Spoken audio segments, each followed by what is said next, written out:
Vous avez aussi des individus qui étaient armés de cocktails Molotov et qui sont attaqués au commissariat. On a vu que sur les images que les collègues n'ont pas pu sortir du commissariat. On a demandé en urgence à ce que l'intégralité des brigades anticriminalité de Seine-Saint-Denis se rapproche, que les BAC parisiennes se rapprochent et que l'ensemble des effectifs disponibles, parce qu'il fallait continuer quand même à faire les missions de police-secours, tous les effectifs disponibles de police-secours se rapprochent pour effectuer un périmètre de sécurité autour du commissariat. On n'est pas sur du maintien de l'ordre comme sur les manifestations, on est sur des violences urbaines. Donc dans le cadre des violences urbaines, quand vous arrivez sur place, déjà vous sécurisez les lieux. Donc on a dû s'adapter aux tirs de mortiers qui, vous savez, tirent à très longue distance, des projectiles, des artifices qui font une vitesse de 80 km/h. Vous avez même des dispositifs à 380 coups. C'est pour ça que les images sont très impressionnantes. Donc à ce moment-là, nous, on a des armes de défense de dispersion comme le Cougar qui vous permettent de tirer à 50, 100, 200 mètres et de disperser les foules. Peut-être qu'on s'est dit qu'il n'y a pas eu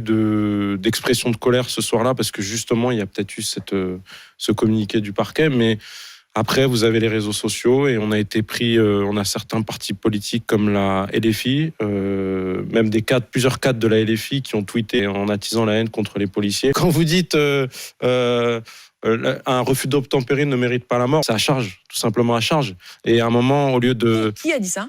Un des élus LFI? Beaucoup de cadres de la LFI, hein, des élus nationaux, des députés de LFI. Il y en a au moins 3, 4, 5. Depuis ces 15-20 dernières années, la priorité n'a pas été la police de proximité, mais l'écart se creuse entre la police et les jeunes, qu'ils soient délinquants ou non.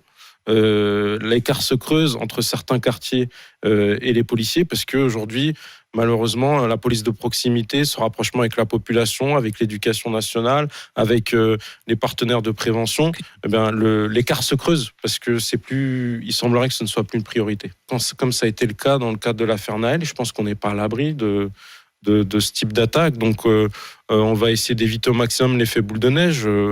Faut savoir que sur les départements de Petite Couronne et Paris intramuros, la nuit, vous avez ce qu'on appelle les services spécialisés, les BAC départementales de nuit, qui vont, chacune de leur côté, mettre en place un dispositif de sécurisation et de surveillance autour de chaque quartier. Ce sera la priorité. Ce sera la priorité les 4 prochaines nuits.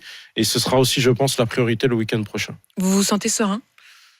Écoutez, on n'est jamais serein. On a eu 2 collègues qui ont été blessés à qui je souhaite un bon rétablissement hier soir. Donc, quand on voit la violence, on ne peut pas être serein, en fait. Tant qu'on n'aura pas les outils au niveau de la répression pénale pour que tout ça s'arrête, ça va continuer d'être très compliqué pour nous.